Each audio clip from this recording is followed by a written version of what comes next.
with another recap of UFC 316 Merab versus O'Malley 2. We back with another recap of a card of a pay-per-view that was meh. It was okay. Like, I know a lot of people are saying, oh, great pay-per-view. I kind of struggle to agree with that. It was okay. I'm not saying it was terrible, but do I think it was some great card? No. Do I think it was some bad card? No. I think it was a card. Not the best pay-per-view of the year, not the worst. We have these type of cards every year. Ones that are kind of just there. Like, this was a pay-per-view. It's just a middle pay-per-view. It's one that's not going to be on top of your list or the bottom. It was fine. It happened. There were some really nice moments on it, but there were some really bad moments on it. So, yeah, it was nothing fucking spectacular, but I can't call the card bad either, because that'd be a lie. I enjoyed it, for the most part. I do think there were some bad moments on it. There was a few bad fights, a little bit questionable judging. But outside of that, I thought it was fine. So, yeah, maybe I'm the only person saying this card was not great, because it wasn't. But, yeah, I'm not saying it was bad either. It was, yeah, again, a middle pay-per-view of the year. Unless the rest of the year sucks, and this might be a top-tier pay-per-view. Well, I'm going to imagine this is going to end up where it belongs, in the mid-tier pay-per-views. So, I don't know. I enjoyed it, and I enjoyed it for the most part, and I'm excited to recap it. So, I know. Sorry, this is coming out a little late on Sunday. Of course, I did want to get this out earlier and record it last night after the after party we did, which, if you saw that clown show train wreck, Jesus Christ, I just have no idea what I'm doing. But, yeah, so at least y'all got that to munch on until this finally comes out, and then later today, I'm going to be doing a 100 subscriber celebration stream, about the same time I always stream, later in the night. At least for me. I don't know what time it is for you, but you'll see it'll be scheduled, so have your notifications turned on, please. Not like YouTube's gonna tell you when I'm live anyway, they never do. But yeah, I'll be going live later today, probably not much later than after this comes out, to be honest, which is sad, but whatever. It was a long pay-per-view, and it's kind of hard to do an after party and a recap in the same night. And, yeah, I am human after all, and I don't think y'all look too upset, because, again, we still did the after party, even if we talked about the card for about 5 minutes, still better than nothing. So, but yeah, that's the plan. Get this out, hopefully, soon. By the time you're watching this, of course, it's out, so hopefully it was soon. And of course, like I said, 100 subscriber stream later tonight, so be on the lookout for that. And yeah, let's get into the recap, shall we? Unless I'm going to say something, which I don't believe I am. I said what I thought about the card, it was fine, and I'm ready to recap it. So last thing I'll say before we do is, as always, the YouTube shit. Please like, comment, and subscribe to notifications turned on, please. At least for streams. 200 subs go by the end of the year. It's ow! I poked myself in the eye. That's insane to say. Like, it's insane to think about 200 subs after saying 100 for like 2 years. So yeah, 200, man. Can't believe it. At 107. And at the moment, 107, 107, whatever you want to say. So, let's continue that road to 200, shall we? But that's for later. Right now, we gotta recap UFC 316, the Stone Cold UFC card. So let's do it. You ready? I know I am. UFC 316, 13 fights in Newark, New Jersey. Let's go. Recap, begin. Only 4 minutes in, and we begin in the same way we began the breakdown, because nothing on the card fell through, and only one fighter missed weight. We'll talk about that in a little bit. as we had in our opening fight of the night in the lightweight division to begin a doubleheader at lightweight to begin this card, and this was an okay fight, I guess, to begin it overall, as we have to start UFC 316, MarQuel Mederos versus Mark Kroshank, or Kroshank, I think, Choinski, whatever. Yeah, again, okay fight to begin the night. Nothing amazing, nothing you're really gonna write home about, but overall it was fine. Predictable, but fine. Was it the lesser of the two lightweight fights to start the card? I would probably say, but I don't know, it was fine. Nothing amazing. Again, predictable. For 15 minutes, Mederos was just the better fighter, kind of just picked Mark apart, really destroyed his lead leg. He dropped him with leg kicks like 4 or 5 times. In round 3, he stomped on his leg while he was down, which I guess is illegal, which is bullshit. But, yeah, it was a domination. I think it probably should have been stopped in the 3rd, but I guess not. And, we ended up with a 30-27 Mederos. I guess a 29-28 in there, and I actually scored 30-26. I think round 3 was a 10-8. If I'm saying you should stop the fight in the round, it probably is a 10-8. So, yeah, either way, I think everyone agrees Mederos won. It was just a domination, and it was not even really a fair fight. It didn't seem like Mark really had nothing for Mederos. His striking was not very good. Landed a few okay shots, but nothing that really affected anything. He got a few takedowns, but not for anything, and like, they're really still around with it, in my opinion. Like, outside of being really tough, I don't really have much to say about Mark. I don't think he's that good, and like, for short notice against a guy who is okay, he was pretty much just a heavy bag for him, so yeah, not really a whole lot to say. Again, a fine fight to begin the night, very predictable. Again, I think we all had the same pick, pretty much. 83%, yeah, that's 17% just threw their pick down the goddamn drain. Or they saw an undefeated dude, they're like, oh, da-da-da-da-da. Like, no, just because you're undefeated doesn't mean shit. Like, Mark is clearly one of those guys who built up a resume in a fucking G League promotion, and we'll talk about that in a second, and got his UFC shot. We've seen 100 times, we'll see it 100 times more. This was a layup for Mederos, and it truly was, so not really much to say about the fight. It was kind of just a domination. Yeah, his leg is fucked. I can tell you right now, Mark is not walking today. I don't know how he survived that fight, but yeah, he got his ass beat, so good one from Mederos. Decent fight to be in the night, and yeah. Now let's get to the second part of 3 when it comes to recapping a fight. Fighters. We'll start with the winner, of course, MarQuel Mederos, now 3-0 in the UFC. Yes, he did look good here.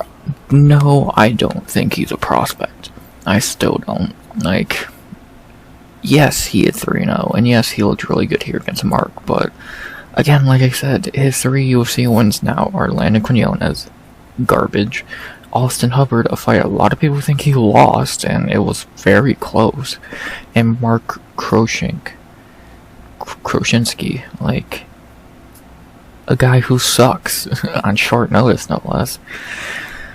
Mederos has talent, but I don't think he's a prospect. I think he's a mid-level fighter. He's going to win some fights. He's never going to lose to a can, as we've seen, but he's never going to be like that top, like a real prospect. You're never going to talk about him in the same breath as Oralbai or fucking Aliev or Rambeki.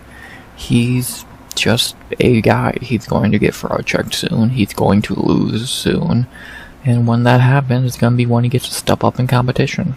So, he might have lost to Pelagioki if that fight stayed on paper. He would have got his ass beat by Nazim Sadikov.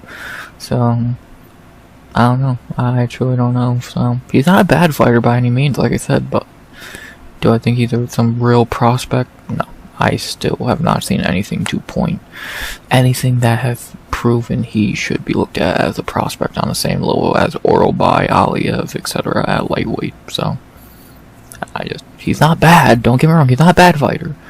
He's just not a real prospect. And then for Josh Koscheck's son, Mark Choinski, yeah, he will, again, like I said, he was just a heavy bag here.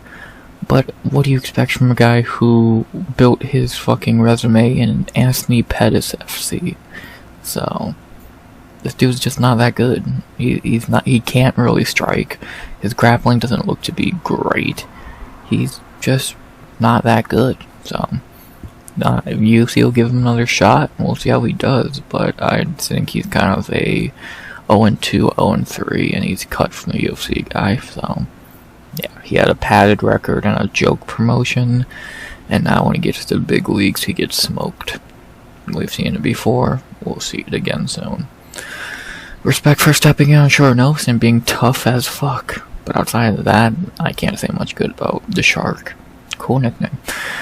Last thing I'll say is, as always, who should they fight next? For MarQuel, I don't know. Because you gotta give him a step up already. He's had 3 fights against 3 tomato cans. I get they were trying to give him a fight with Balaji Oki. That's somewhat a step up. But, like, give him a legit step up. Like, none of these jabronis. Like, none of these guys.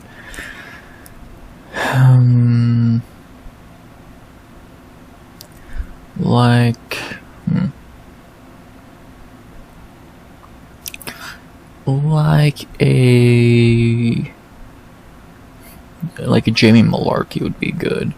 Like someone like that, or Trey Ogden. I don't hate that Trey Ogden fight could be decent. Like you give him a decent enough step up. You don't give him a fucking top guy, but you give him a Claudio Puelles would be interesting, or something along those lines. Like, give him a legit step up in competition. So yeah, I like that either Ogden or Jamie Malarkey. Probably Ogden might be a little bit better. I think I like that fight a little bit more. Yeah, not really seeing, like, I don't see the point of giving him a Kurt Hollabaugh or a fucking someone like that. So yeah, we'll go, I guess, Trey Ogden. I think that, like, is there any better fight for Trey coming off that pretty bad loss to Thiago Moises?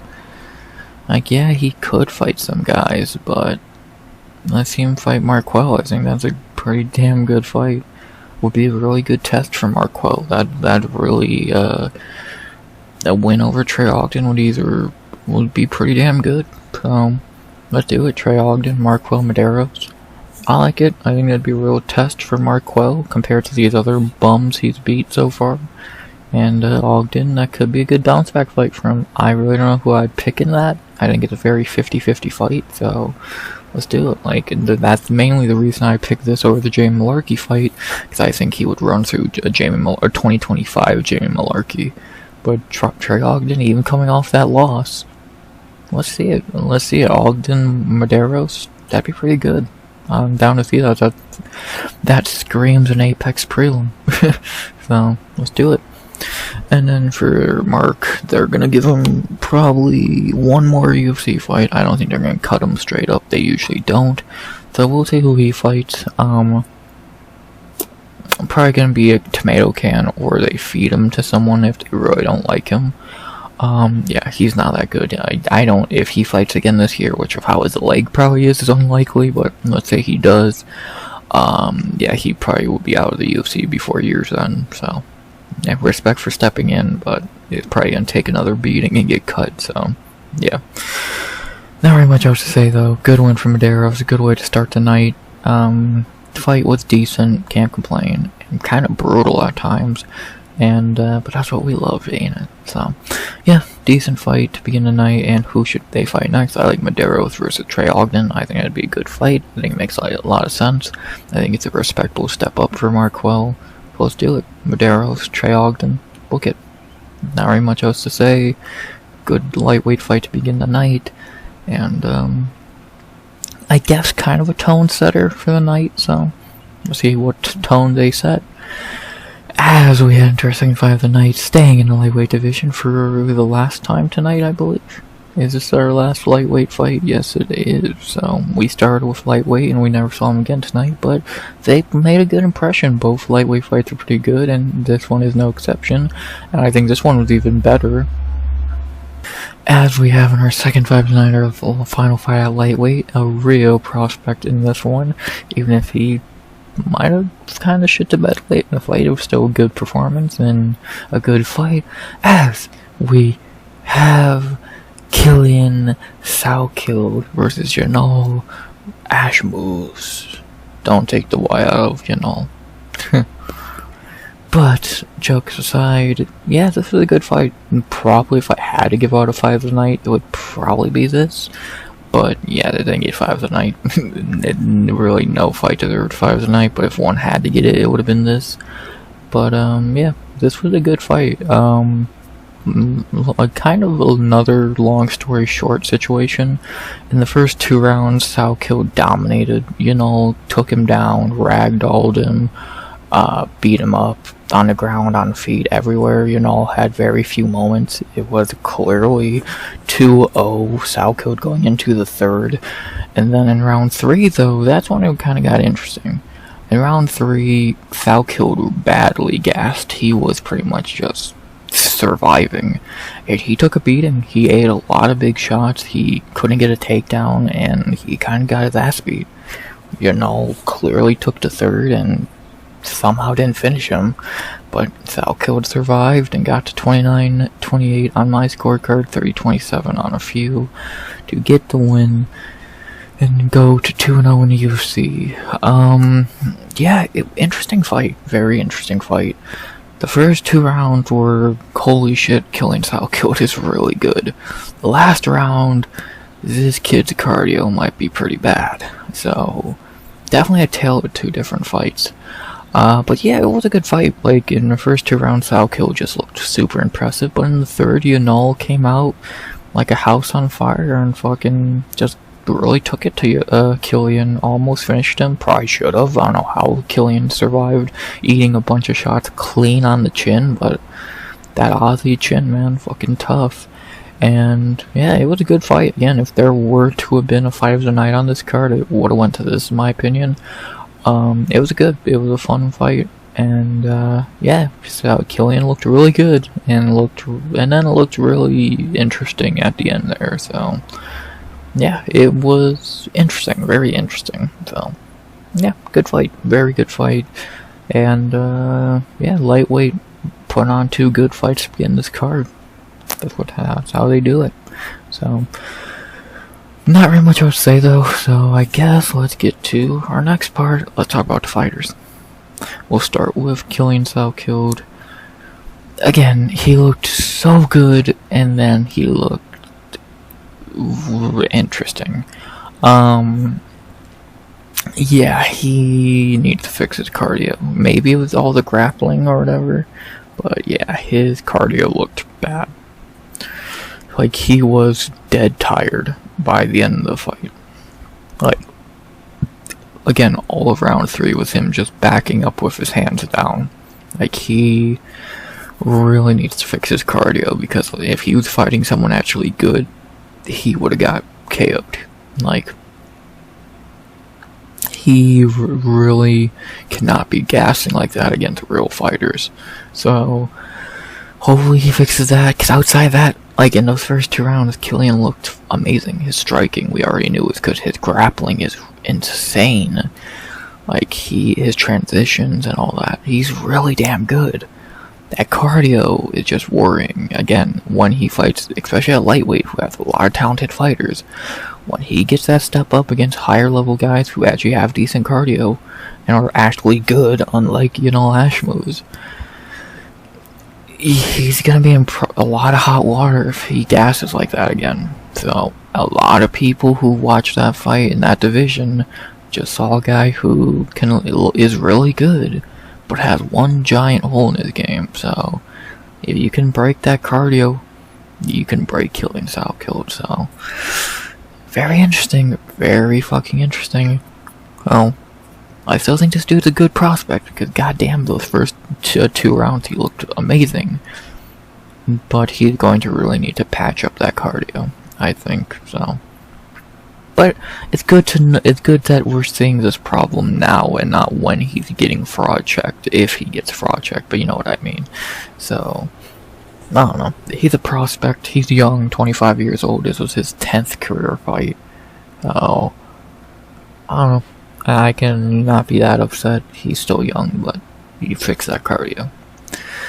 And then for his opponent, the loser of this fight, Ashmouz, now 2-2 in UFC in my opinion. He's 1-3 because he did not beat Trevor Peek.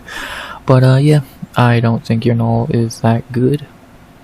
I said before, I don't think Yanal is that good. He's below average. His striking is okay. He clearly has no power. His grappling's not great.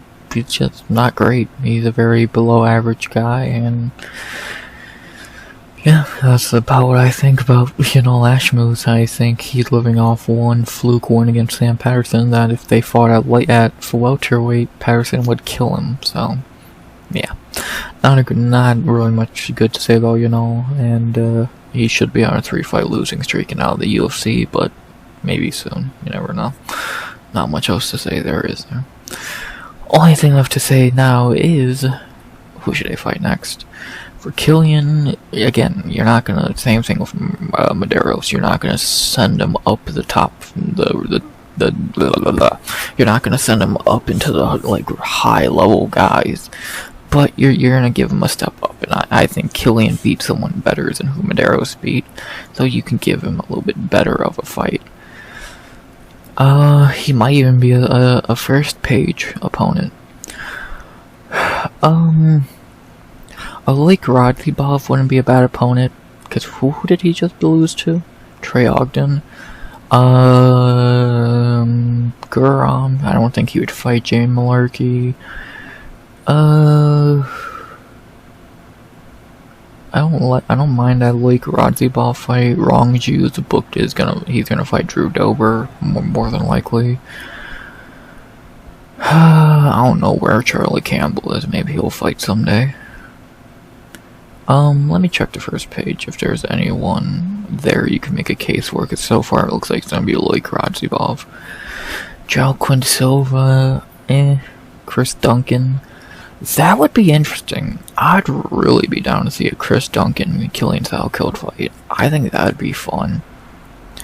Puelles. Oh god, yeah, now we're kind of getting up there. So yeah, I think I like that Lake Rodzibov fight. Give Quillan another kind of easy opponent, not a layup, but a guy he should be able to beat, and let's have him go from there. So yeah, I think I like that. Quillan Salkilld, Lake Rodzibov. I like it. It's I know it's not the flashy name, but it's again, I think that's a fair step up from Yanal Ashmouz. And then if he beats Luque, then you can talk about him fighting Silva or Duncan or Brenner or Garcia. So yeah, I like that. So yeah, Quillan Salkilld and Lake Rodzibov. Sounds good to me. It's a logical step up whenever they go to Perth later in the year, or Australia, wherever the fuck they're going this year. Put that fight on the card and let's see what happens. So yeah, I think Quillan looked good early in the fight. He needs to fix up that cardio, and hopefully by his next fight he can do that. So who should that next fight be? In my opinion, again, I think he should fight Lake Rodzibov. I think it makes a lot of sense. I think it'd be a good fight, a good step up in competition, and I'm down to see it, so let's do it. Quillan Salkilld, Lake Rodzibov on the Australia card, pay-per-view later in the year. That could be a perfect prelim for this prospect, who I think has a lot of potential, but he has to fix that cardio. So yeah, outside of that, not really much else to say. Yanal's not that good, but they're not gonna cut him yet. They're probably gonna give him another fight or two, so whatever. He almost pulled off the upset, just he's not that good. And for Salkilld, fix up that cardio, and let's see you in Australia later in the year. That kid's a good prospect, in my opinion. And lightweight put on 2 pretty good fights to begin the night, so good to see there. And then we get to our third fight of the card, our co-main event of the early prelims, and what a co-main event of the early prelims it was. Maybe the highlight of the night. Holy shit. Yeah, I predicted the finish correctly, but I didn't think it'd be like this. As we have in our third fight of the night, our early prelim co-main event, moving down 10 pounds to the featherweight division. Our highlight of the night, in my opinion, we have Ju Sang Yu versus Jeka Saragih. We legit just saw a murder on live television. Holy shit, Ju Sang Yu, this kid is good. Dana, you found a real one here. Long story short about the fight, obviously it was 28 seconds. Obviously they did a little bit of striking, traded a few kicks or whatever. Eventually Jeka rushed in, and Ju Sang Yu landed the most beautiful left hook to send Jeka down out cold, very Machete, Steve Garcia-like, and it was that. Jeka face down, Ju Sang Yu, 28-second knockout debut. Holy shit. Like, I predicted knockout in the first, but I didn't predict it this easily, or like that. This kid's good. This kid is really fucking good, and again, the UFC found a real one here. This should be interesting. UFC might have found their new South Korean superstar, because they need one right now, so they might have found one. Like, god damn. What a debut. One of the best debuts of the year so far. One of the best knockouts of the year so far. Yes, he did against a tomato can like Jeka, but still, wow. This kid's good. This kid's really fucking good, so I can't say anything else outside of that for the fight overall. So, let's get into the fighters. And where do we even begin with Ju Sang Yu? This guy's good. I get he's 31 years old, but again, he's fucking good.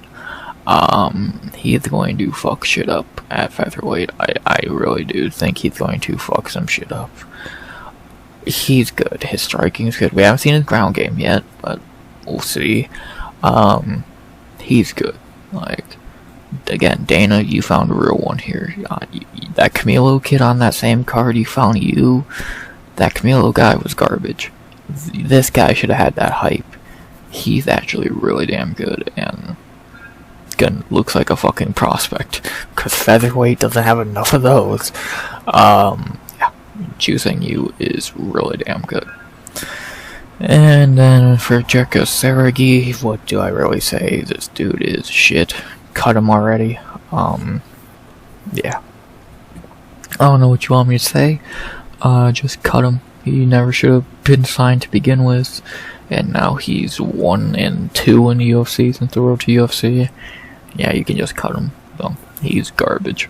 Truly, he's just garbage. So, yeah. Outside of that, not really much else to say. I'll look for a quick fight idea for you, but I don't know if I'll find it, because again, debuting fighters are not easy to find fight ideas for.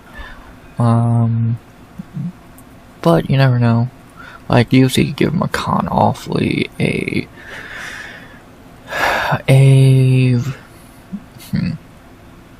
Yiza, a fucking. It sucks they cut Sungwoo Choi. That would have been a perfect fucking knockout. Yeah, there's a lot of options. Like I said, I don't usually give debuting guys a fight idea, so I probably will skip this. But yeah, this kid's good. Like, again, keep an eye on this kid. He looks to be one of them ones. So, again, Dana, you found a real one here. Ju Sang Yu, remember that name. He might be one of the best rookies of 2025. Hopefully we get to see him fight again ASAP. He'll probably be on that Shanghai card later in the year. So, we'll see how he does there. And, yeah. This kid's good. Really good. So, yeah. Not really much else to say there. If you did not see that knockout, go back and rewatch it. Trust me. And now we get to our featured early prelim. South Korea and China getting a lot of love on this card. Damn. As we go into our featured early prelim, not gonna waste a lot of time here because I predicted this fight perfectly, and I don't want to talk about it, to be honest, because I thought the fight was a joke from the start, and it's kind of proven to be true. As we have in our featured early prelim, our first of 2 female fights of the night, and this one in the women's flyweight division, top 15 somehow, as we have Cong Wang, not Wang Tong or whatever, it's Cong Wang, say it how it's spelled, versus Ariane Lipski da Silva. Well, this fight went perfectly as I predicted, something I'll shockingly say a few more times on this card. For 15 boring minutes, Cong Wang won a kickboxing match. Lipski could really never get going. The best she could do was land a few decent strikes here and there. Late in round 1, she got her lead leg fucked up, and that was pretty much the end of that. Every time she got kicked, she went down. She got knocked down like 3 times due to leg kicks, and yeah, she's just not that good. As we already knew, Cong Wang just dominated her from bell to bell. Quick, easy 30-27 for Cong Wang. I don't think you could dispute that at all. I don't think anyone's trying to. And yeah, now Cong Wang's in the top 15 undeservedly. And yeah. What can I really say? So, she beat the easily worst ranked female in that division. Good job. So, I'm not saying. Shitty fight, easily the worst of the early prelims, and one of the worst of the prelims in general. And, yeah, I hated it when it was booked. I hated it after the fact. Stupid fight. To talk about each fighter real quick, Cong Wang is still a fraud until she actually beats someone good, because Bruno Brazil and Ariane Lipski are not that fraud. UFC's just trying to fucking get something out of. UFC is just trying to push a fighter, and they're going to do it any way they want, logical or not. So, fuck them. And then for Ariane Lipski da Silva, it's time to cut her. 6-8 in the UFC, coming off a weight miss, the only weight miss of the card, by a giant amount. 132 she weighed in at for flyweight. Yeah, goodbye, Lipski. This is what, her second 3-fight losing streak also? Or, yeah, she keeps going on these 2-fight losing streaks. This time she went up to 3. Yeah, she's gone. I don't know how you keep her around. 3-fight losing streak and missing weight for the 3rd one. She's stopped trying. Let's just be honest about it. She's stopped trying. So, see you, Lipski. Your career highlight will always be snapping Luana Carolina's knee in half. And that's about that. So, yeah, not really much else to say. Lipski sucks. We all knew that. We knew that for a long time. Outside that, not very much else to say. Not giving Cong Wang a fight idea because I don't give a shit. I think she's terrible. And Lipski, see you on OnlyFans and Invicta. So, yeah. Not very much else to say. Shitty fighters had a shitty fight. A fraud beat a can. Simple as that. And that was the early prelims. Decent. The first 3 fights were pretty solid. The last fight was really not. So, pretty much as expected. So, yeah, decent early prelims. 3 good, 1 bad. Do the prelims do any better? Let's find out. Already 34 minutes in. Let's not waste any time, shall we? As we will begin with a fight I predicted perfectly. This one I'll take credit for. The next one, maybe not. Well, I'll 100% take credit for this one, as we had in our opening prelim of the night in the welterweight division. We had Andreas Gustafsson versus Khaos Williams. I'll take full credit for this. I predicted this perfectly. I said, and you can go back to the breakdown, I made tweet about it. I made an IG story about it. I predicted it perfectly. And I said to AT, Gustafsson's going to drown and maybe break Khaos Williams. He didn't break him, but he drowned him. From minute 1 to minute 15, Andreas Gustafsson just swarmed Khaos Williams and did exactly what he did on the Contender Series. He destroyed him. It's that simple. He just drowned him. He never let Khaos breathe. He just swarmed him from minute 1 to minute 15. So it was just a mauling. It's like, truly, you could not get this guy off of you. I said it during the fight. He's like a violent Mario Bautista. He glued himself to Khaos for 15 minutes and just destroyed him. Khaos could not get away from this dude. Could not get him off of him. So he just got swarmed and dominated for 15 minutes. Was it an exciting fight? Not really. Bloody, but not that. That made it better, but not like fight of the night or anything. I enjoyed the fight because I predicted it perfectly. I definitely had a feeling that Gus could get himself knocked the fuck out, but he didn't. He did exactly what I said he would do, and he got the W. I know my shit sometimes, man, and I predict this is one of my best calls of the year. When I do that at the end of the year, my best picks, this should definitely, unless I make some more good ones, which are unlikely, this should definitely be on that list because I predicted this perfectly. I get he wasn't the biggest underdog, but still, he was an underdog, and I called it to a T. So he drowned the motherfucker. He didn't break him, but he drowned him. And yeah, what a debut for Andreas Gustafsson. He looked really damn good, even after making a second weight cut after Wang in last week for the Giles fight. He came in here against a tougher opponent and dominated. So, what a debut win. Your debut wins Khaos Williams. That's pretty impressive, and he just set himself up for a really good fight in the future, so let's see what happens, man. Let's see what happens. This should be interesting. This should be very, very interesting to see what happens. Next with Andreas welterweight, got another prospect.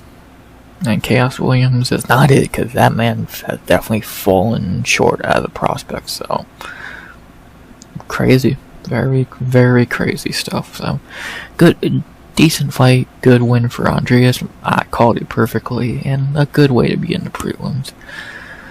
Now, with nothing more to be said about the fight, let's talk about the fighters, and we'll begin with Andreas Gustafsson. Again, what a debut win. Khaos Williams, your debut win after 3 canceled fights beforehand. This dude was hungry to fight, and he looked it, and he just mauled Khaos. This dude's good. The problem, he is 34 years old. And another problem, I don't think this style is going to work against higher level guys. Not that Khaos Williams is a bum, but Khaos Williams is kind of below average. The only thing that kind of moves him up to average is his power, if we're being honest. I don't know if this fighting style is going to work against higher level guys. It might, but I have my doubts. And again, he is 34 years old, so you're kind of old to be a prospect, but we'll see. We'll see. Maybe I'm wrong. We're gonna find out. But he looked good here. Again, a debut one against Khaos Williams sets him up to be in pretty high territory right off the bat. So this is gonna be interesting to see how far Andreas can really go. At his age and with his fighting style, he's fun. I'll give him that. He's fun. He's gonna bring the fight to you for sure. So this dude's interesting. This dude's very, very interesting. And then to talk about his opponent, Khaos Williams, how the mighty have fallen. This man had so much aura, and now he is 3-2 in his last 5. All he really is power. He's not that good. If you really look at how he's looked the past couple years, look at how he's looked since the Abdul-Razak Al-Hassan fight. He lost to Michel Pereira. Okay, understandable. Forgettable win against Matt Semmelsberger. Knockout against Miguel Baeza, who's garbage. Lost to Randy Brown in a close fight. Okay. a lot of people think he lost to Orlando Bedoya. That says a lot. Knockout Carlson Harris, who's kind of been exposed for not being that good. Got destroyed by Gabriel Bonfim, which, like, okay. And then got destroyed by Andreas Gustafsson. He kind of got fucked because this Euros Medic fight, someone's getting knocked out, and usually it's not going to be Chaos, but yeah, he just got dominated here. Like, and he's just been exposed as a guy who's really just power. Like, he's not a bad fighter, but let's be honest, outside of just being powerful, what is he good at? He can't grapple. He has no cardio. He's just power. So, I think he'll be back. He's 31 years old, and he's only on a 2-fight skid. The UFC's not going to cut him yet. But all he's really here for is fun highlights, because when he gets into a real fight that's tough, he's not going to win. He's just not. He's the guy who gets knockouts. That's it. He's not the most skilled guy. So, he's just there to show up and get a knockout. If he can't do that, he's not going to win. So, it's truly that simple.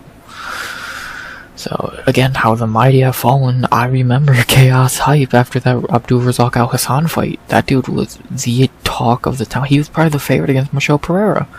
I guarantee you he was the favorite against Michel Pereira. Yeah, he was a near even against a prime Michel Pereira. The favorite. I picked him, and he lost. So, dude had all the hype. He had all the power in the world. Outside of that, he's not that good. But, with that being said, let's get to our final point. Of course, who should they fight next? For Andreas, he just put himself up into a really good regard, because Chaos Williams is a pretty high-ranked guy, I would imagine, on here and in the UFC's books. Like, let's see, where is Chaos ranked? They might have moved him by now. I just want to see where do they have Chaos ranked. 51st, so that's actually been updated, because he was like around the top 30 area. So, again, to come in and beat Chaos Williams in your debut, kind of impressive, man. Very impressive on a week notice. Impressive. But who should he fight next? Andreas, not Chaos. He could fight a Euros Medic, a guy he kind of stepped in for to an extent. Jeremiah Wells, no. Themba Garimbo, no. So far it's a Euros Dalby, and no. Puna, no.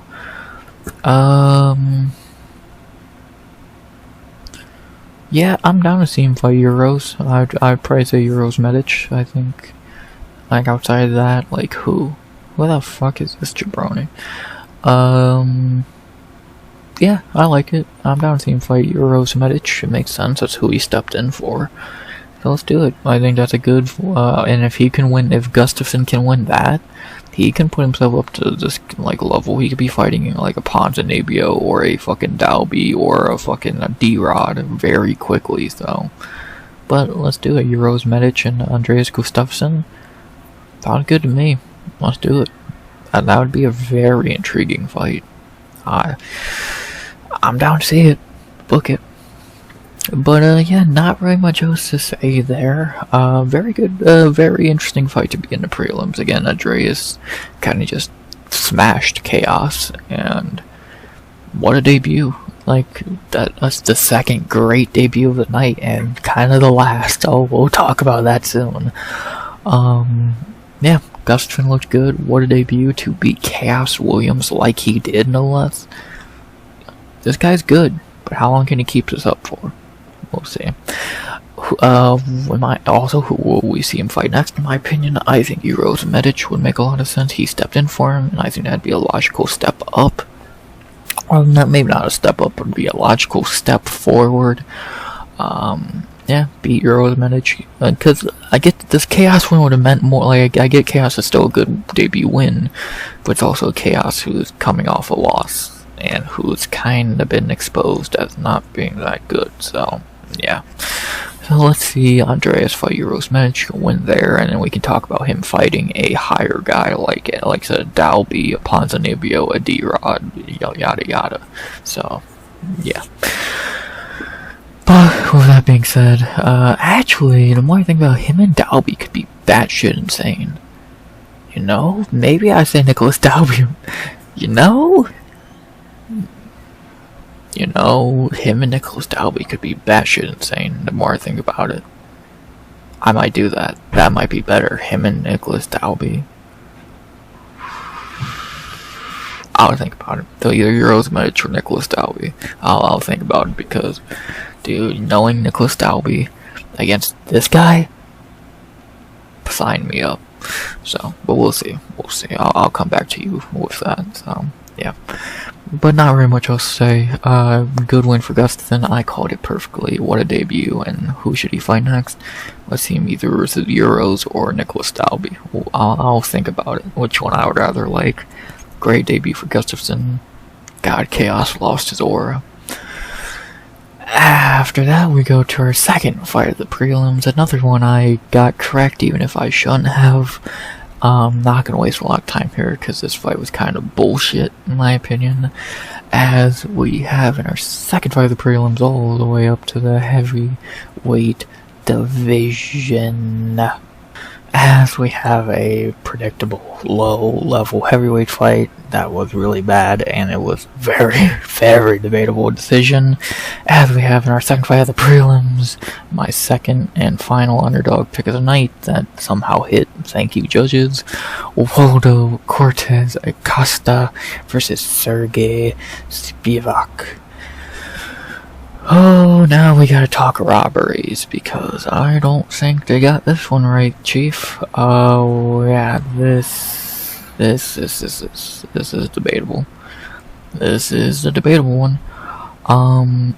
Let's talk about it. In round one, Serghei clearly won. Waldo kinda did nothing. I don't know how all three judges gave it to Serghei, or gave it to Waldo.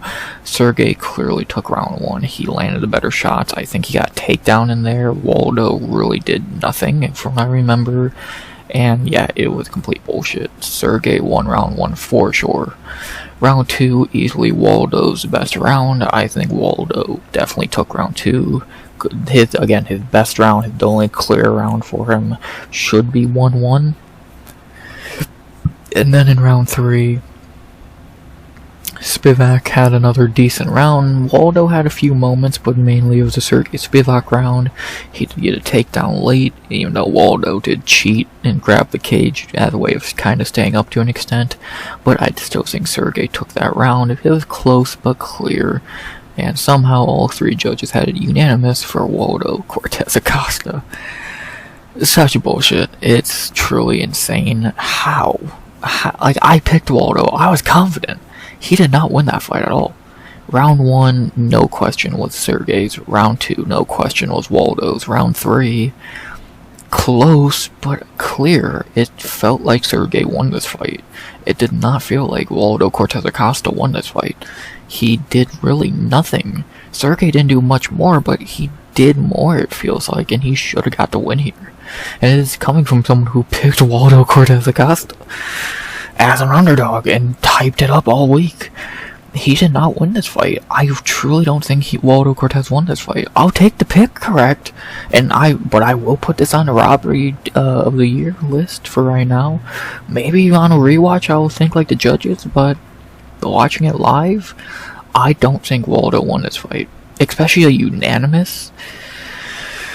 It does not feel like he won this fight, so I truly don't agree. I truly don't fucking agree. So I'm not upset, because again, if I picked Serghei, I'd been fuming. But yeah, I don't think Waldo Cortes-Acosta won this fight again. And again, someone who picked Waldo as a giant underdog. Actually, I made a shit ton of XP doing that. Yeah, I cashed out 888 XP. So I'll take it, but there's no world he won this fight. There's just not. So yeah, I don't know what you want me to say. So that's what I gotta say. You know, I don't do fight ideas and all that for robberies, even when I am happy about it, the robbery. I'm not gonna do that. So long story short, bullshit decision. Maybe on a rewatch I'll think differently, but I doubt it. I still think Serghei won this fight. 1-3. Not the worst robbery, but it was close but clear. So I don't know. Maybe I'm wrong, but I've seen a lot of people agree. So what does that tell you? And long story short, Waldo's not good. He's going to get beat by higher level guys. Volkov would destroy him. Curse Blades would destroy him. Serghei Pavlovich would maybe destroy him. We'll see on that one. And yeah, he's going to get demolished by a lot of top guys in that division. Imagine what Tom Aspinall would do to him. Serghei Spivac almost knocked you out. Come on. And for Serghei, I do feel bad for him. I do think he's a terrible fighter who shouldn't be in top 15, but yeah, he got fucked here. Like, in plain daylight, he got fucked. So, I feel bad. So, bullshit robbery. Waldo sucks. Serghei sucks, but he got robbed. And, yeah, Waldo's going to get destroyed in the higher echelon of the division, just like he did against Marcos Rogerio de Lima. And he got kind of beat here. Waldo is not good. He's just not good. Like, he's just not. So, yeah, it's that simple. No fight idea for a robbery. That's that. After that, we go to the co-main event of the prelims. They fight I predicted perfectly again. Maybe not perfectly. I did pick round 2 and not round 1. But whatever. Still got another lock W in the books. And I'll take what I can get, you know. As we have in our co-main event in the prelims in the light heavyweight division, a layup of all layups, as we had Azamat Murzakanov versus Brendson Ribeiro. Yeah, I'm gonna go through this pretty quickly because this should never even been fucking sanctioned. Long story short, the fight, for the first few minutes, it was a pretty calm fight. Neither guy really did anything crazy. Azamat was trying to find a way to get in on the much taller guy. Ribeiro was really doing nothing. Landed a few decent shots, but not really much to talk about. And then eventually Azamat hit him with a beautiful, I think it was an overhand left hook. It was like on the forehead or whatever. Kurt Ribeiro bad, a few more shots summed to the ground, and after a lot of ground and pound, it was finally over. Azamat Murzakanov, and still undefeated, first round knockout, 325. Yeah, that's what happens when a ranked fighter fights a can, on short notice no less, so it's truly that simple. I don't have to say anything else about the fight. I always talk about the fighters. Azamat Murzakanov is really good when he actually fights. It's a shame he's been so inactive because the dude could probably been a top 10-5 guy already. He's really good. His striking is good. His power is good. His ground game we've seen is decent. He's good. He's a little small for the weight class, so I would be worried about him against a guy like a Pereira or a Yuri or a fucking Alberg. But outside of his height and age, there's really nothing to be upset about with his game. He's really damn good. So, now 5-0 in UFC. Can he please get a real fight in the division already? I get he's inactive, but this time wasn't even his fault. Krylov fucking, well, that one was, but fucking Walker pulled out. So, he would have destroyed Johnny Walker. Now that's going to be Zhang Mingyang's job. And, yeah, can we please get fucking Azamat Murzakanov a top fight in the division, please? So, the dude's really good. If he, like, goddamn, he's 36 years old, he doesn't have time to keep wasting fighting Brendson Ribeiro and Alonzo Menefield. Give him a top 10 guy. If it's Volkan, if it's fucking, Ratchik, if it's Jan, give him a real fight. Come on, it's time. Dude deserves it. Fuck, if you love, I'm down to see a fucking Azamat Murzakanov, Alexander Ratchik Apex main event, or Jan Blachowicz, Azamat Murzakanov Apex main event. Come on, man, come on. And then for Brendson Ribeiro, same shit as always. He's still garbage. Yeah, respect on a 2-fight winning streak against tomato cans. You finally got in there with the big leagues, and you got your ass smashed again. So. Yeah, he's still garbage, and, yeah. That's about the long and short of that, ain't it? All I think left to say now is, who should they fight next for Azamat Murzakanov? It's time to give him a top fight, so who do you have him fight?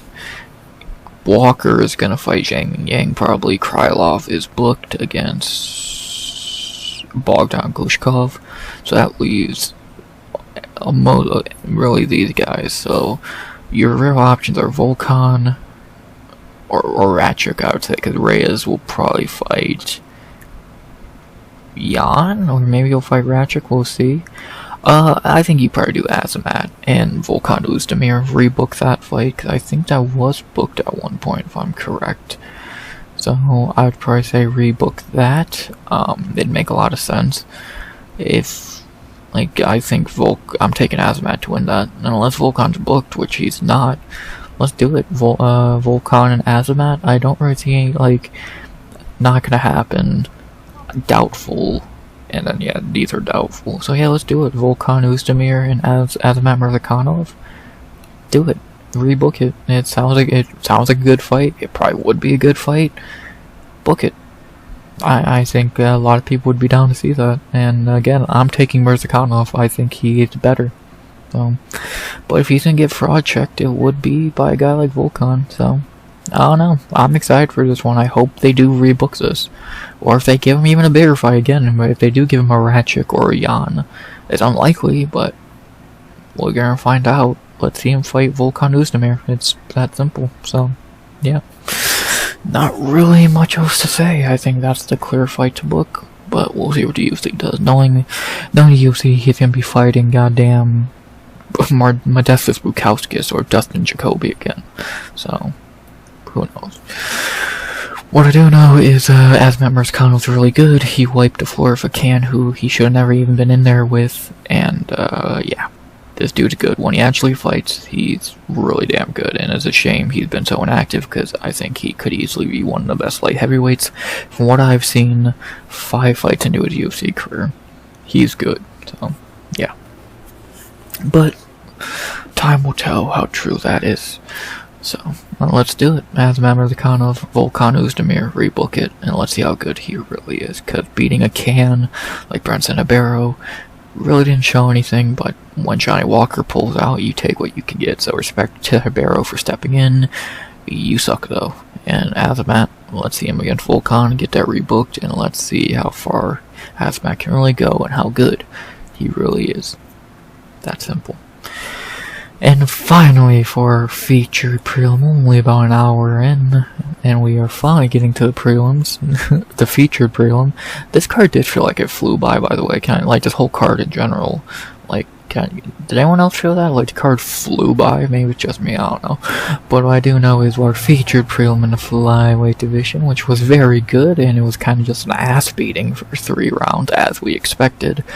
But either way, it was still a pretty good fight, and goddamn is this one guy good, as we have in our feature prelim all the way down to the flyweight division. A very good fight between, to end the prelims, Joshua Van versus Bruno Silva. Van the man. God, this kid's good. Holy shit. He beat the shit out of Bruno Silva. It was not even close to being competitive. Like, god damn. Yeah, this was a ass beating. To the highest degree.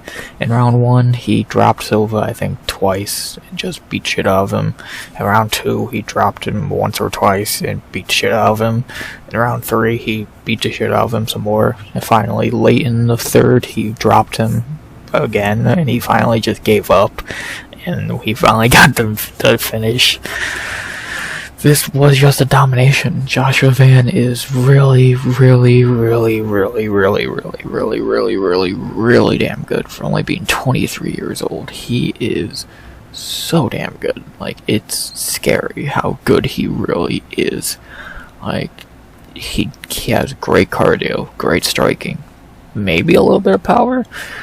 Like, we've not really seen his ground game much, but we haven't had to. Like, against Reyes Aruga, it looked good, so what's that tell you? Van is really damn good, and he's going to probably win a bout sooner than later. He is so good. He wipes the floor of Pantoja, but that's a low bar. He is so fucking good, and I cannot wait to see him fight a higher echelon division. Can you imagine him against Bram Moreno or Brandon Royval? Like, dude, come on. come on. This kid is legit, and I cannot wait to see him climb the rankings. He just climbed 2 more spots. Let's see how far and high he can really go, because he is so good. It's scary. Bruno truly just had nothing for Josh. It's that simple. Like, Bruno had nothing for him. For 14 minutes, Van beat the shit out of him. Like, Bruno, I think he had a few nice leg kicks, and that's about it. Like, Van just was levels above him. So, it was just a beating. So, Josh Van is really fucking good, and it's scary how good this kid really is. It truly is, so. What can I say? Josh Van is really good. Really, really, really, really, really good. He's Piotr Yan 2.0. That's all I see with him is Piotr Yan 2.0. Not really much else to say about the fight, so let's talk about the fighters. Again, for Joshua Van, he's really damn good. 23 years old, 7-1 now. Only lost to Charles Johnson, who's great. 4-5 winning streak of Shirez, Durden, Tharuya, and Silva. This kid's so good. It's like, not even like, just be honest, he is really fucking good, and I can't wait to see him fight again. He's active, he's good, he's entertaining. This kid's gonna be a champion. Like, he's 23 years old, and he is this good against legit competition, like Durden, Shirez, Borjas, clearly. This kid's good, and he's going to be a real problem for whoever he's fighting next in that top 15. Because he's good. I can't say that enough. And then for Bruno Silva, the other one, not the middleweight, yeah, he's kind of at the end of the UFC run. I don't think they're going to cut him yet. They're probably going to give him one more fight. 35 years old. He had a really nice run going, but then he's kind of just been exposed for not being that good. He's kind of just a heavy hitter. Outside of that, he's not really that good. His cardio sucks, his grappling is his speed ain't great. He's just really powerful. So, yeah, I think one more fight, he'll probably get fed to someone outside the top 15, like an Alessandro Costa, or something like that. And, yeah, he'll probably get cut, kind of the same thing they did for Ariane Lipski, so, pretty simple. With that being said, the only thing left to talk about now is who should they fight next. Let's go back to those top 15 rankings at flyweight this time and take a look. So he just beat number 12. So now there's kind of a lot of options. Tim Elliott's booked against Kai Asakura, Tagir's booked, and Urseg's booked, and Asu Amabaev's booked, and Perez is booked. So actually, I think everyone above him is booked. Let's see, yeah, booked. Is Tagir booked? I'm pretty sure he is. If Tagir's not booked, then yeah, you do that fight. But I'm pretty sure Tagir has a fight, right? Yeah, he's fighting at that Maxim for some reason. So yeah, booked. The only one not booked is Moreno. And I don't think he's gonna fight Moreno. So, damn, I didn't even know. Everyone at Flyweight's booked at the moment. Urseg just got booked against Perez. Asu's fighting Ramazan. Perez is fighting Urseg, Kopp, Tatsuro. Damn. So, I really can't give Van a fight idea right now because the only guy above him not booked is Brand Moreno. And again, I would be fucking amazed if they did that fight. It's possible, I guess. But I would be fucking amazed if they did that fight, so... yeah, I would love to see it. Again, trust me, I said that earlier. Could you imagine? But I don't think they're gonna do that. So, I hope, but I doubt. So, yeah. So yeah, I guess Josh is just waiting to see what comes out of these fights. Or if someone pulls out. So, damn, I didn't even notice that. That kind of sucks for Josh. He really has like no one to fight because everyone's booked above him. Damn. At least he is going to be number 12 now, and we'll see what happens with him next. Kid's good. Kid's really fucking good, and we'll see how far he can go. Hopefully we'll get a fight with him sooner than later. Maybe they do pull the trigger on the Moreno fight, but I would be very, very surprised. So, yeah. So, sadly, no fight idea for Van because everyone is booked. So, we'll see. We'll see what they do with Joshua in the coming weeks. Hopefully they get him a fight soon. And if someone pulls out, I have a feeling I know who's going to step in. So, we'll see what happens, man. We'll see what happens. And, yeah, Joshua Van. It's really, really fucking good. That's the moral of the story. So, it sucks we can't give him a fight idea, but when everyone's booked above you, what can you really do? Joshua Van is the man. Van the man, baby. And that's that for the prelims. Overall, they were okay. The only dark spots I would say were Cong, Wang, and Waldo. Everything else was pretty solid. I enjoyed these. I enjoyed Gustafsson, Azamat, and Van. It was a solid prelims. Only 2 bad fights. One was a blatant robbery. One was a predictable, boring fight. I'm happy. I thought it was a very good card. Very good prelims. And I enjoyed it. Van, Azamat, Gustafsson, Salkilld, Mederos. They all put on a good show to lead into what could have been a great main card. But it really wasn't. Did the main card follow up a good prelims? Not really, but let's talk about it anyway. UFC 316 main card, 5 more fights to talk about after a decent prelims. Let's not waste any more time, an hour and 6 minutes in. Let's get into it. As we begin the pay-per-view with a fight that went pretty predictable.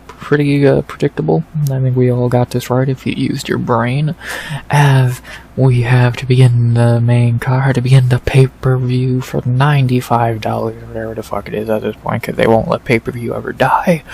We have, in the welterweight division, to begin the pay-per-view, Kevin Holland versus Vicente Luque. Yeah, this was pretty predictable. Kevin Holland beat the shit out of Luque for a round and for about 6 minutes. Round 1, it wasn't even close. Holland dominated on the feet. Luque could really get nothing going, and it cleared 10-9 for Kevin Hall. And then round 2, much of the same until Luque. Did he get knocked down or shoot a takedown? I think he shot a takedown. I don't remember if he shot a takedown or got knocked down, but either way, he did end up in the sprawl position. And that's when Kevin Holland locked in the Darce choke and the counter choke. Still don't know the difference, and subbed Luque. Yeah, this was probably the best Kevin Holland we've seen in years, probably since that 2020 run. Like, he looked amazing. He dominated Luque, which was predictable. Again, people who were picking Luque, I said the same thing all week. It's not 2019 anymore. 5 years ago, Luque probably wins this. 2025, when his brain's made out of fucking gummy bears, and he's super washed. The only win in the last, 4 years is Semba Garimbo. Yeah, I think Holland's gonna win this. And guess what? Holland won this. I didn't think he would look this good, but I did predict a Holland win. I don't know why he dropped as a favorite. He was still a decently sized favorite, but the odds were right before. He's minus 250. This was a layup for Kevin Holland. Why do you think the UFC booked this? The UFC's gonna always give Kevin Holland a favorable matchup most of the time. And they did. They gave him a super favorable matchup that he won with ease. He's just better than Luque in 2025. Holland's a dude with all the talent in the world. He just has to actually put it to use. And when he does, he can be a problem. His striking is great. His offensive grappling is pretty solid. His submissions are great. His cardio's good. He just needs to put it together more, and so far this year, he got that close one against Gunnar Nelson, and then he just smashed a super old Luque. And, well, he did fight Renier de Ridder to begin the year, but that's the rare time they didn't give him a favorable matchup. And, yeah, this is the best Kevin Holland we've seen since that 2020 run, I would say, unless I'm forgetting a fight, but, yeah, he looked flawless here, didn't take any damage, and we'll probably see him again ASAP, because Kevin Holland, he always has a fight booked, so yeah, he'll probably have a fight booked before the card starts next week, for all we know, and yeah, he's really fucking good. When he fights at his best abilities, Kevin Holland could be a top 15 fighter easily. At welterweight, middleweight, a little bit harder, but at welterweight, he can be a top 15 fighter when he's fighting at his best. He's really fucking good, so yeah. That's the Trailblazer for you. Who doesn't love Kevin Holland? It's that simple, so yeah, he looked great here, beat up a super old Luque, and that's that, so simple fight to recap.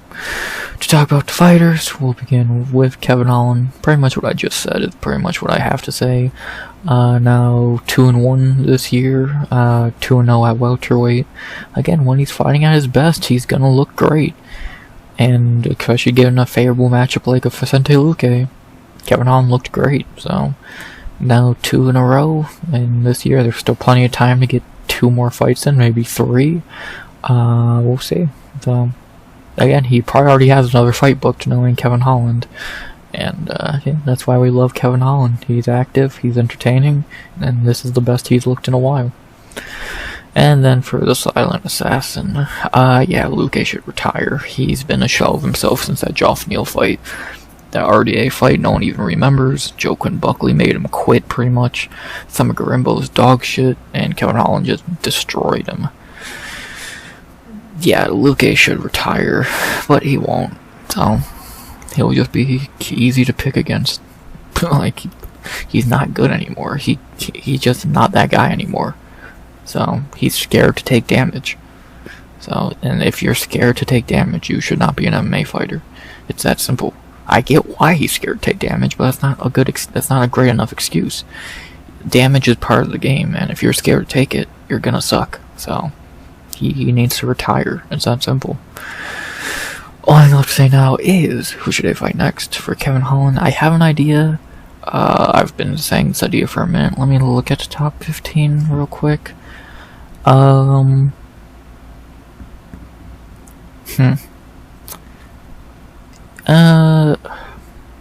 Yeah, I stick by my original plan. I want to see Kevin Holland versus one guy, and I said this after this guy won his fight earlier in the year. I want to see Kevin Holland versus, where is he? Randy Brown. I want to see it. Rude Boy versus the Trailblazer. I want to see it. Rude Boy coming off maybe the knockout of the year. I want to see it. Like, will they do it? Probably not. Holland called out Colby. That's a possibility. He could beat up an old Gilbert Burns. He could beat up Joff Neal again. He could beat Protez, or, well, Wonder Boy's booked. Like, I could see him giving them any of these guys, but why? Let's see Holland and Randy Brown. I think that'd be a great fight. I think it'd be a badass fight. So let's do it. Both tall, lengthy guys who are kind of about the same build, if I'm correct. 6'3", 78-inch reach, 6'3", 81-inch reach. Why not do that fight? It would be so damn good. You're telling me you don't want to see the Trailblazer and the Rude Boy have a banger? Book that fight. I want to see that fight. I don't know who would say no to that fight. That would be a perfect co-main on a fight night. A perfect main card fight on a pay-per-view. Book it. Kevin Holland, Randy Brown. Book it. Well, they probably not. They're probably going to feed, like, Neal, Burns, or Colby to fucking Kevin, but whatever. I want to see Kevin Holland and Randy Brown. It's that simple, so, yeah. And for Luque, again, retire. It's that simple. It's just time to retire, Unk. You've done enough. You've had enough brain damage. Now get the fuck out of here. So, yeah. It's that simple. Good fight to be in the main card. Kevin Holland looked amazing, and, who should he fight next? Do I think they're going to do this fight? Probably not, but I would love to see him against Randy Brown. I think that'd be such a good fight. And again, who would say no to that? Like, that would be a top tier fight. So let's do it. Holland, Randy Brown, book it. That'd be such a good fight. So book it. But they're probably gonna feed like Gilbert or fucking Protest to him. So whatever. Either way, it's gonna be a great fight whenever Kevin Holland gets his next fight booked, which will probably be in like the next 24 hours. And yeah, Kevin Holland, best he's ever looked. back in top 15 for the first time in like a year or two, and 2-fight winning streak for the first time in like a year or two, and yeah, Trailblazer still looking good, still got it, never lost it, 32 years old, gonna fight again, probably by next week. That's why we love him. Now let's get the Rude Boy and the Big Mouth, because that's a fight I think we all can say would be a banger. After that, oh boy, this should be interesting. Oh, you motherfuckers, you fucked up now. As we have in our second fight of the main card in the bantamweight division at weight class that was very busy tonight. We have our first 2 bantamweight fights of the night. In our second fight of the pay-per-view, we had a clown show between Mario Bautista versus Patchy Mix. Where do I begin? Patchy Mix is garbage. I never want y'all to hype up a fighter outside the UFC again. They fucking suck. I don't want to hear it anymore. They are garbage. They're not in the UFC for a reason. Winning a PFL or Bellator belt means nothing, and they suck. All of these new big signings should have to go on to Contender Series or Tough, because they don't deserve this one-way ticket, because they fucking suck. Patchy Mix, Kai Asakura, Patricio Pitbull, Michael Chandler, they suck. They're not good.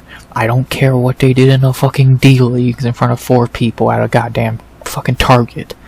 They are not good. I never want to hear hype about these bums again until they get to the UFC and actually prove they are good, because clearly what we've all been saying this whole time, but y'all just can't admit it, is true. PFO, Bellator, Ryzen, whatever the fuck else there is, are garbage promotions that are not a good way to judge talent. Again, Patchy, Pitbull, Kai, Chandler, get real. They suck. They're not good. They're not in the UFC for a reason.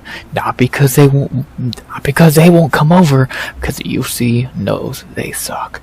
Dana knew this guy sucked, but he finally just said, fine, I'll sign you and give you a chance. And he never should have. He should have left him to fucking GFL or whatever, because this guy is one of the worst fighters I've ever fucking seen. I don't know how he got 20 wins. He beat 20 plumbers, clearly, because this dude is one of the shittiest fighters on planet Earth. He can't throw a punch. He can't move his head. His ground game's garbage. He's a joke. He should never have been signed. He should be cut. He should be sent out the same door that Kai Asakura and Patricio Pitbull should be, because he is shit. They're not in the UFC for a reason.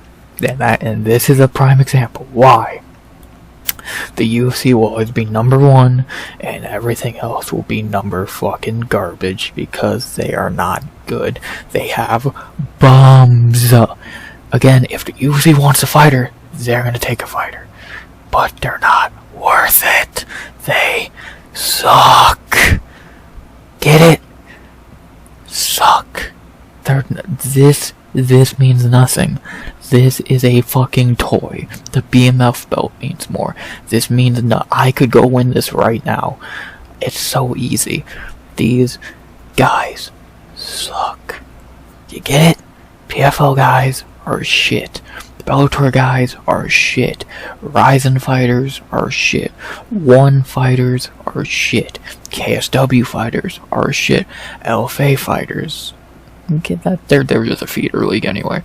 Cage Warriors fighters are shit. Invicta fighters, they've not been good in like 10 years. UFC is number 1, and all these new big signings should have to go on the Contender Series from now on. And if Patchy went on to Contender Series, he would have got smoked. He sucks. PFL fighters are not good. If they're not in the UFC, they're not good.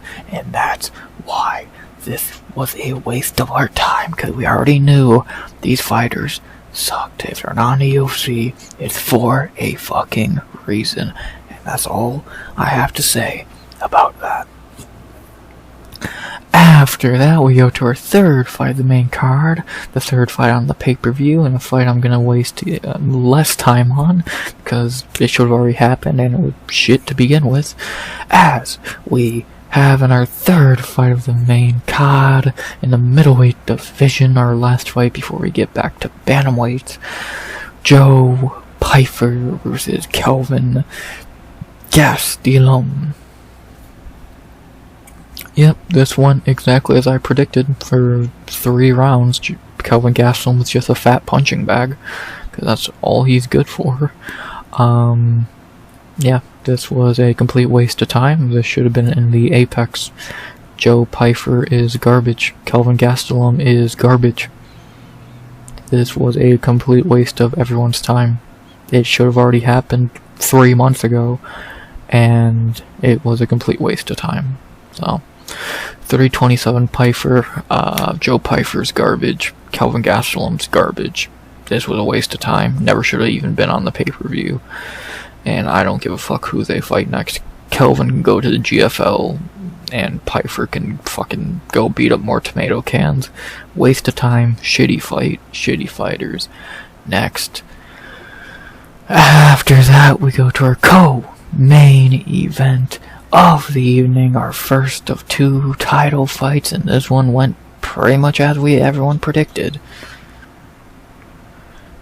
A quick ass beating we all been waiting for, and this was exactly what I said it was, just a stepping stone to a real fight, as we have in our co-main event of the evening, for the undisputed UFC Women's Bantamweight Championship of the world, Kayla Harrison.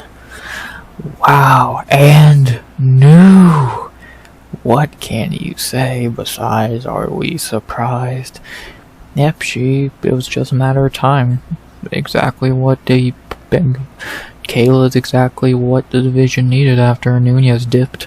Like, imagine if Kayla didn't fucking sign. Imagine what this fight would have been. Norma Dumont or the fucking Macy Chasson. Kayla Vida. Thank you, Kayla. Thank you for coming over, and thank you for smashing Pena's fucking teeth in, ripping her arm off, and destroying her. So yeah, it was not even a fight. Round 1, Kayla dominated. Round 2, Kayla dominated. End of the round, Kimura. It was over. And fucking new. Goodbye, Pena. Hello, Kayla. Let's get Kayla versus Nunez, baby. Do I like the idea? Not really, because I don't know how I feel about Nunez coming back after a long layoff. How old is Nunez? 36 or whatever. 37 years old after a 3-year retirement. I'm worried. I'm very worried, but let's see what happens. I'm very excited for that. Kayla Harrison, Amanda Nunez. It's gonna be interesting. I'm excited. Worried, but excited. That should be fun. That should truly be very fun, and let's see what happens. I told you this fight was just a stepping stone to that fight, and was I proven ever to be correct? Let's see, Kayla Nunez, who's the best dude in the female division. Amanda versus Brock Lesnar. Let's see it, man. This should be a fucking interesting one. It's a big fight. It's a big fight. That pop Nunez got when she got in the cage. People are actually going to care about a woman's fight. Should be interesting. Should be very, very interesting. I'm excited. I truly am very, very excited for that. I think it could be good.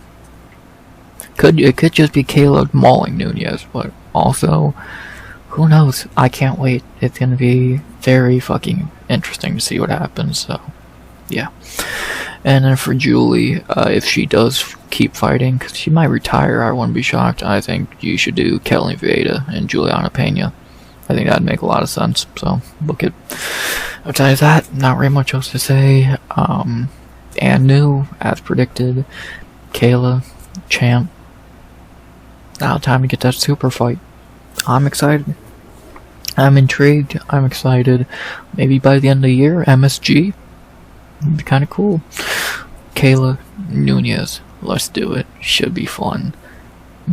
I doubt it. I wouldn't be shocked if it's not this year, though, because who knows how much time both need. Kayla needs enough time to set up that weight cut. Nunez needs time to get back in fight shape. Gonna be interesting. I'm excited. I'm very excited. Should be fun. Maybe the biggest female fight of all time. Let's see it. Kayla, Nunez, book it. And finally, oh boy, y'all are probably waiting for this one. I'm intrigued to y'all are probably very intrigued to see what I got to say here. As we have in our main event of the evening for the undisputed UFC Bantamweight Championship of the World, the rematch no one was waiting for, and I see why. We had to end the UFC 316, a fight that broke my heart, but also was expected. Y'all might not be expecting what I have to say here, as we have our main event, the champion, Merab Dvalishvili versus Sean O'Malley. I don't need to tell you about the fight. You know what happened in the fight. Sean got mauled again and submitted in round 3. Let's just cut to the chase. Let's cut to what y'all are probably here to see. What do I have to say about Sean O'Malley? What the fuck, dude? How did you get worse? I knew he was gonna lose, more than likely. Dude, he looked worse. How did you get worse? You did. I don't get this fucking dude. You had more than enough time to train your grappling, and you still can't even slightly grapple. Like, it's Merab, but dude, you made Merab look like Khabib. Like, dude, I love Sean. He's one of my favorite fighters of all time. But dude, you gotta get better. You can't go in with your whole game plan can't be giving up fucking weed. That's not gonna fucking help you, you dumb fuck. Like, I don't get what his plan was here. Oh, if I give up weed and train exactly the same, I still can't grapple. I should be fine. No, dude. You gotta fucking get better at grappling. You've never got better. Yes, your striking is great. We all know that. You can't grapple for shit. And that got exposed here again. I've given you every excuse to benefit the doubt in the world. I can't give you an excuse here. You suck. He just fucking sucks. He's not got better. He's just not gotten better. And now he's in a completely fucked situation. Now what? You lost twice. Merab ain't losing that belt anytime soon. I still think he beats a lot of the guys under him. I think he beats Umar. I think he beats Corey. But it doesn't matter if Merab's winning the belt. And I say that, what if those guys could just fucking grapple him? So, I don't know. I don't know. Does he move up to 145? I don't hate it, but a little late. I don't know. He should have priority moved up. I still think they should have done him in Ilya after he won the belt after he beat Cheeto. Avoid fucking Merab at all costs, dude. Like, but he fought him again and he got his ass handed to him again. The show's over. The sugar show's over, man. And on Twitter, Instagram, my profile pic is not sugar anymore. It's until he proves he's back and he's not just fucking coasting. I don't know. It sucks because I've been ride or die with this motherfucker since day one, but I just struggle to get hyped for his next fight. Struggle to be hyped about him or try and defend him. He's just does not got it anymore. He truly doesn't, and it sucks because the dude has talent. He's a great kickboxer. But that's it. He's just a bantamweight Israel Adesanya almost. He coasted off kickboxing, and now people expose that, man. So I don't know. I truly don't know. So the show's over. It's truly that simple. I don't know what else you want me to say. I have no idea what he's gonna do next, so I don't know. And then for the machine, Merab, Dvalishvili, yeah, this dude is probably the greatest bandweight of all time. If he's not yet, he's one win away from being it. He's on, what's his winning streak at this point? Like fucking 40? He's on a 13 fight winning streak. That's so fucking insane. And I don't see it stopping anytime soon. Who's gonna beat him? Corey Sandhagen? Lol. Piotr Jan? I doubt it. Volkanovski? I doubt it. Fucking Umar he already smashed. Like, no one's beating this dude. Like, this dude's not losing anytime soon. He's the GOAT bantamweight. Like, he is just that damn good. He's so fucking good. It's insane how good he is. Like, and he's getting better. His striking looked better tonight. Well, last night in this fight. He clipped Sean a few times. His striking is better. So, he is really damn good. He'll probably fight again before the end of the year, for fuck's sake. He's so good. And what can you say? He's 34 years old. He still has a little bit left in the tank. He's getting better. He's just that damn good. He truly is. He's one of the, if not the, he is top 2 greatest bandweights of all time. And he's just that damn good. So, I don't know what you want me to say. That's Merab, man. Probably the greatest bandweight of all time. I don't know. He's just that damn good. So, yeah. And now we look to the future. What happens with these two? Merab probably gonna fight Corey, even though I don't know why they don't just scrap that stupid Marcus McGee fight and do Merab and Piotr, because that would make a lot more sense. But when has the UFC ever made sense? They'll probably do Corey and Merab for some reason, even though Corey has done nothing to deserve it. Yeah, that's probably what they're gonna do. Again, I don't know why. I think that's fucking stupid, but whatever. I think Piotr deserves it way more. Fuck, you could make a case for like fucking a lot of other people deserving it more. Or like Merab should just go up to featherweight, take Volk's belt. Why not? Why not, man? But I don't know. Probably gonna be Corey and Merab, which I think is a waste of time. Merab's going to easily beat him. Like, Corey's just not that good. If you beat Sean, you're gonna beat Corey. Corey's just a shittier version of O'Malley. So, yeah, it should be an easy win for Merab.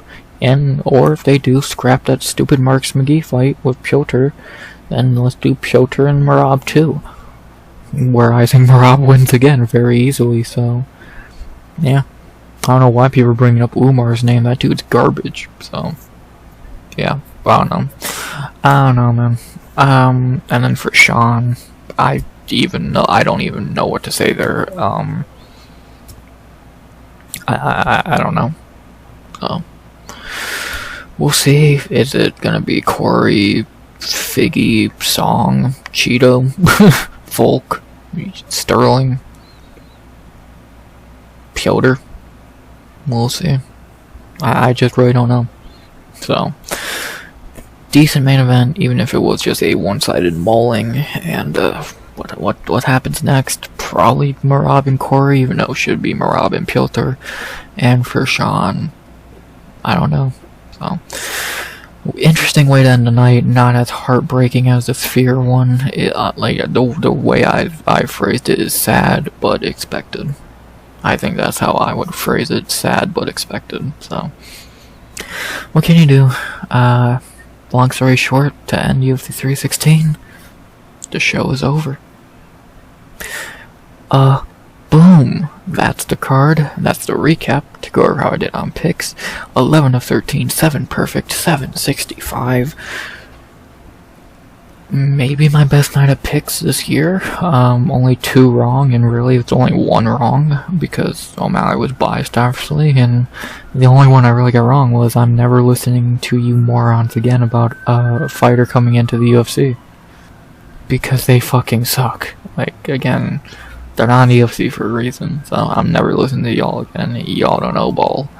And, yeah. So, really 12 of 13, so. But, whatever. I'll take my L. And I still had a great night. Called 2 big underdogs.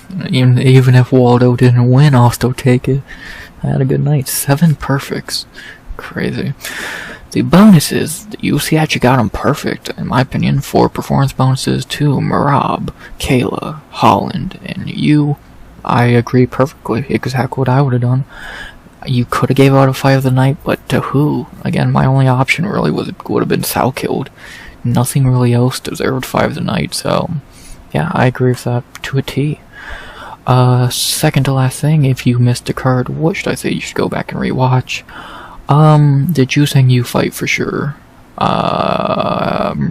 Check out Murzakanov and Van, why not? Kevin Holland, the man and co. So, I would say, to go fight by fight, if you want to see it, yeah, I wouldn't, if you guys, yeah, I would say watch a Salkilld fight, why not? No question. Skip. If you want, it wasn't that bad. Skip. If you want, for sure, check it out. If you want to laugh at PFO, skip, watch, and watch. So I'd say Merab, Kayla, Kevin, and you for sure, and then Salkilld, Gustafsson, Murzakanov, Van, and Bautista if you want. So, yeah.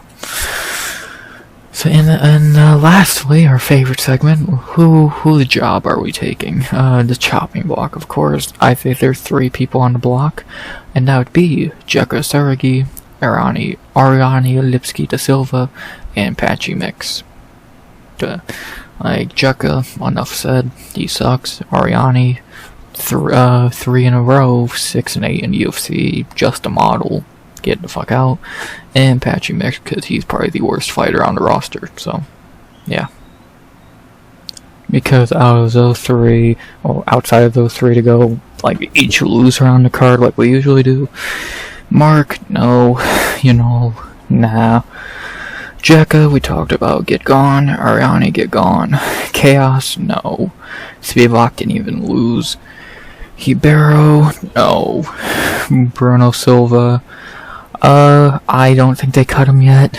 Possibility, but unlikely. Luque, I wouldn't be against it, but they're not gonna cut him yet. He should just retire. So, Patchy sucks. KG, same thing with Luque. If they did, I wouldn't be upset, but they're not going to, so what can you do? Julie, I would not be against that idea at all. And then Sean.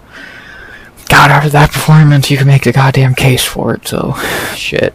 So, yeah, I'd just say the chopping block is Patchy, Lipski, and Jeka. They all suck, and good to get gone, losers. So, yeah, I think that's about that. UFC 316. My final rating for it, I said it last night, I think I stick by it, a 5.9. A 5.9. It was fine. Again, the moment Jusang Yu was great. Kayla and Merab looked great. Kevin Holland, Josh Fan looked great. But then you have that bullshit robbery, that shitty Pfeiffer and Mix fight. That Cong Wang fight, which was a joke. And you just kind of even it out, and I say 5.9. I think that's the fair rating for it. It was fine, but pay-per-view of the year? No. Worst pay-per-view of the year? No. It was fine. I can't really put in any other term. 5.9. It happened, and now we move on. So, had some good come from it, had some bad, and now we head all the way over to Atlanta, Georgia, for next week's card, Buckley versus Usman. That card looks alright. It might have some good things on it. Co-main sucks with Rose Namajunas, but great main event. It's out of the Apex. Should be interesting. So that'll be next week, UFC Atlanta. That'll be the next time you hear from me video-wise. Breakdown Friday 1 p.m. EST as always. I'll be going live obviously Sunday tonight, and then Tuesday and Thursday. That is my ideal streaming schedule for a while. Saturday, Sunday, Tuesday, Thursday, or the TTSS, whatever way you want to put it. That's when I plan on streaming. Jesus, God, an hour and 40 minutes of talking really fucking gasses you out. I don't know how people do this. But, yeah, I think that's about all I gotta say about the card. It was a decent pay-per-view, 5.9. No, it said Hot Atlanta, Georgia. So, yeah, I think that's about that, man. Sure, show's over, and so is this video. So, I hope you enjoyed the video. As always, please like, comment, subscribe. 200 subs goal by the end of 2025. And as always, I'll see y'all later tonight, hopefully, for the 100 sub celebration stream. Sorry for getting this recap out a little later than usual, but shit happens. And, Hong Kong, motherfuckers. Outside of that, can't think of anything else to say. I don't think I'm forgetting anything, thankfully, and I'm fucking tired of talking. Until later, as always, RX. Sad, but out. Good vibes, only, and always.